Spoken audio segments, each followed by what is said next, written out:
It's pouring wealth into your house. So, in a nutshell, as we go through financial literacy, another summary of it would be there's two ways to fail financially. You can spend when you should be saving, or you can save when you should be investing. And investments, those are now having returns coming into your household. But when you're spending when you should be saving, now you're actually creating a outgo of income. It's just a monthly payment. And how many people, they don't even ask what something costs anymore. It's like, how much does it cost monthly? What's my monthly? Oh, I can make my monthly payment. And there's another siphoning out money out of your household. We've got to break these habits and teach you financial literacy. This is just one of those myths, Orrin, that we were all conditioned to believe. And that is that if you can afford the payment, you can afford the purchase. No, that's not how it works. That only works if you want to be on the wrong side of the compound equation. If you're out of debt, then interest works for you. If you're in debt, then interest works against you. And you then become someone else's asset and your own liability. That's just one of the categories that we'll dig into here, but boy, are there a lot of them. We'll talk about taxes. We'll talk about budgeting. We'll talk about getting out of debt. We'll talk about investing. We'll talk about pipeline income versus bucket carrying income. We'll talk about the credit card industry and how it sucks $250 billion from merchants and mostly from customers who are supposedly the beneficiaries of the credit cards, but yet they're actually being exploited. And we'll dive into all kinds of things like that you may or may not already be aware of. For some of those that you know about, we'll put more meat on the bones. And for some of them that you aren't even aware of, you'll gain a lot of financial knowledge and know much more how to operate profitably. The good news on all of this, Chris, is even if somebody's listening to this and like, man, I've messed up everything Orrin and Chris just said, I've messed it all up. Here's the quote for you. The only thing that compounds faster than compound interest is compound learning. So you might have messed everything up, but congratulations, you are now on the Life Accelerator, and we are going to start helping you learn some of this financial literacy. And as you learn financial literacy and start applying it to your life, the compound learning will actually outgrow your compound interest working against you. And you, my friend, will be able to escape the financial matrix and start to live on a cash ownership lifestyle. And the way we want to break this out, and that our number one selling product of all time, the Financial Fitness Program, the way it approaches it is that the way to get financial literacy is to understand three things: the offense, the defense, and the playing field of finances. So everything we do financially will fall in one of those three categories and help you organize it in your mind and cut through the complexity and get right to the truth.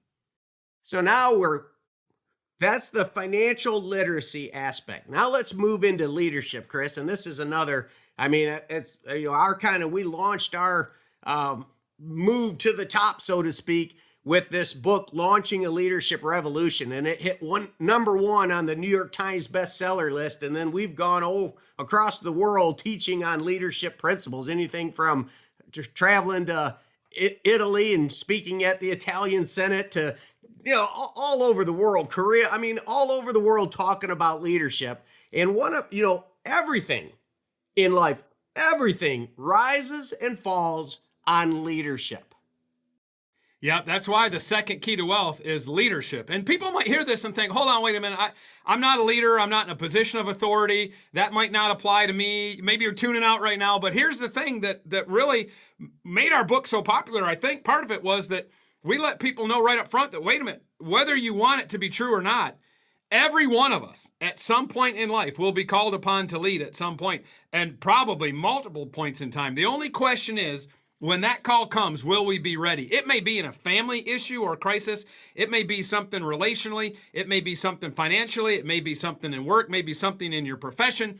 But there are times in life where we're just flat forced to lead. And if we don't know anything about it, the chances of us doing it successfully are very slim. And so we go through the principles of leadership that everyone should master and that everyone can learn. And we put those out there in a way that's fun to learn, but also you can see immediately how it applies to your life and why it would be relevant. It's interesting because, as you said, so many people think, well, I'm not a leader. And you step back, though, and you're like, well, what's leadership? Leadership's influence. Are you telling me that you have no influence over no one in the entire world? I mean, if you're a mother and you have kids, you're certainly influencing your kids. The only question, in fact, all of us are influencing. The only question is that influence in a positive direction or a negative direction? And so leadership is about influencing people in a positive direction through what we developed called the trilateral leadership ledger. And there are three aspects to leadership: character, task, and relationships. Now, these three categories of leadership embody almost the whole concept, believe it or not. You can cram every aspect of leadership into one of those three buckets. And the way the trilateral leadership ledger works is it becomes a tool that each of us can use to evaluate ourselves, where we are in our leadership capability, in our ability to influence people. And you can scale it. You can say on character, I'm between a 1 and a 10. Let's say 1 is horrible, 10 is perfect. On tasks, my ability to engage and do the work and accomplish things and check boxes and getting things done, 1 to 10. And relationships, my ability to have relationships with people through which I can help them and serve them and influence them, again, 1 to 10. And we have a series of questions, and we'll help people go through and look at where they are on this as a starting point. And then as you learn more and gain more in your leadership capability and grow in that area, you can check back and remeasure how you're doing and see the personal growth, because the mathematics is very clear. If you're super bad in one of those areas, it doesn't really matter how good you are in one of the other ones or even two of the other ones. And this exposes yet another fallacy, and there's a lot of truthisms out there that get thrown around and everybody kind of nods their head. Oh yeah, okay, yeah, everybody knows that's true.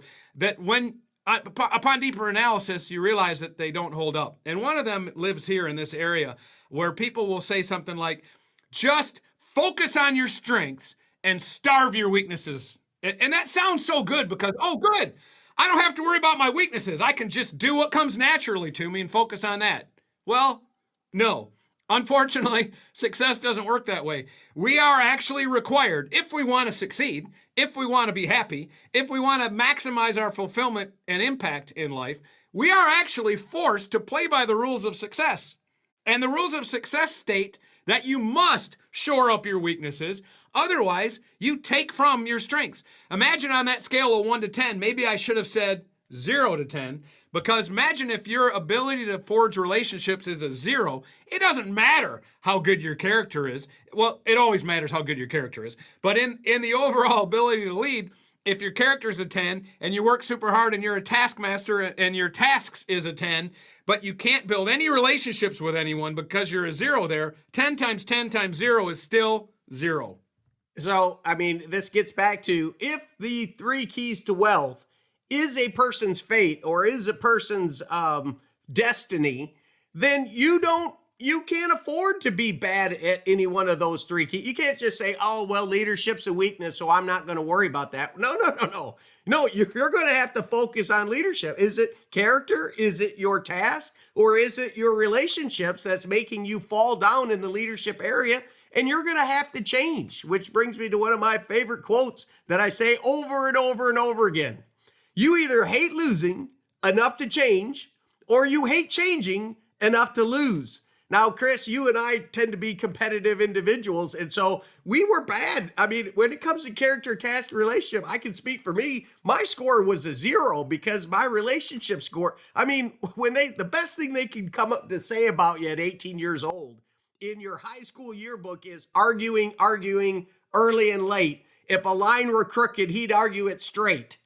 You can pretty much rest assured my relationship score was 0. And Chris, you actually knew me before I started reading leadership and personal development. And so you know that arguing, I earned that. That was well done there.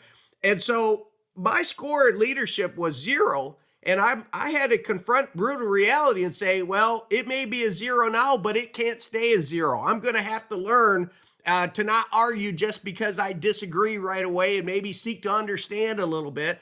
And so the good news is that it doesn't matter how bad you are when you're listening to this first video. If you plug into the Life Accelerator, my friend, you can change too. And there's a lot we could dive into in the leadership category. We could talk about the 5 levels of influence, but we'll leave that for some of the other videos. Let's shift to the third key to wealth now, and that one is leverage, or systems that help you get leverage. Now, by this, we don't mean leverage as in get qualified to leverage in your stock portfolio, which means you get to buy 50% more stock than you actually have money for. You go into debt. No. We've already kind of covered that. No, we mean leverage through systems. And really, success comes down to mathematics. Certain things you do, they're addition.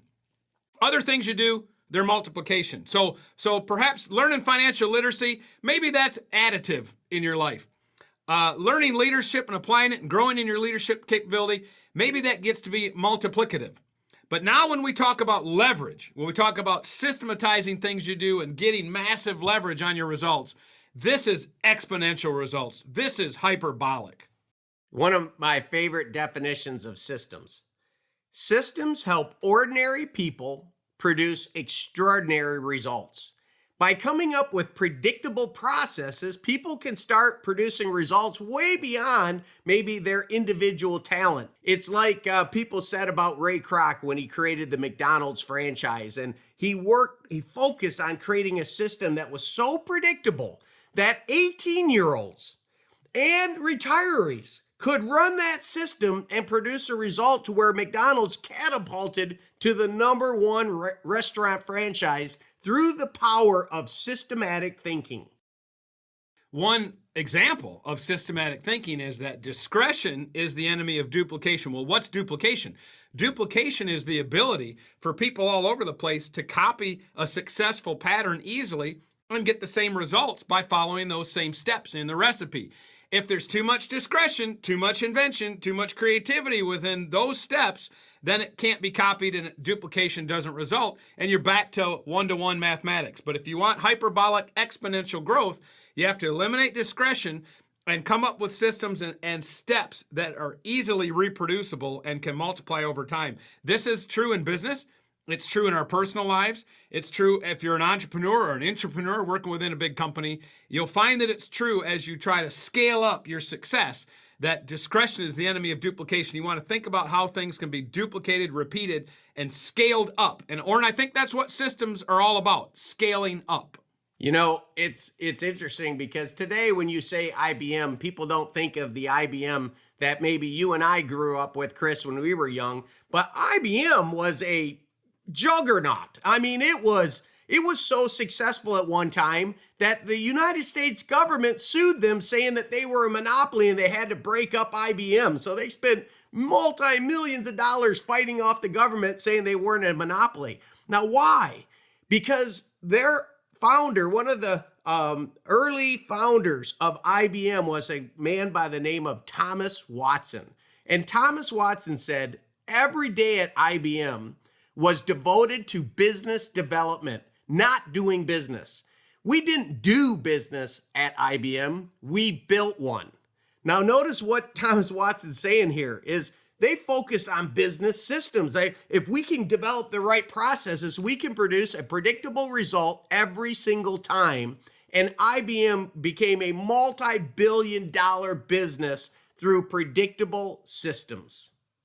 So let's go back to the 30,000 foot level and take a look at the content of the Life Accelerator designed to help you master the 3 keys to wealth. You're going to gain financial literacy.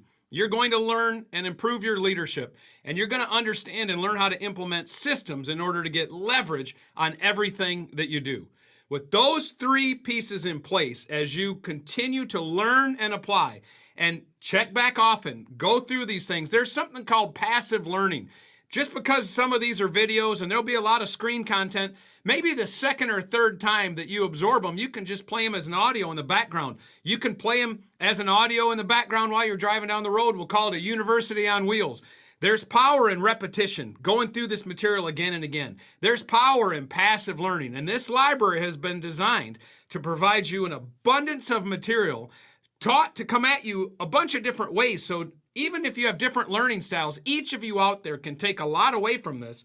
And even if you don't absorb it all, You'll at least come out with some nuggets that can instantly impact your life and make it better. But the more you listen, the more you learn, the more you absorb, and the more you apply it, and continue to do that over time, you'll find yourself accelerating yourself toward the life you've always wanted. So welcome to the Life Accelerator. We're so delighted that you've come to join us on this journey, and we will work hard on our end to bring you world-class material to help you live the life you've always wanted.